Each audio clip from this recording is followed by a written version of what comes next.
Так, а вот достал я ведомый вал с подшипниками.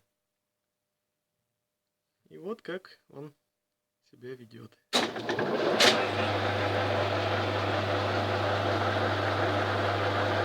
Вот это более-менее подшипник.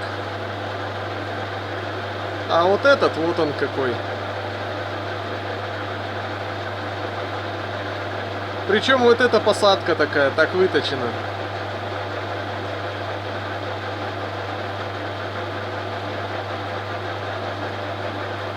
Вот поэтому все и разбивается.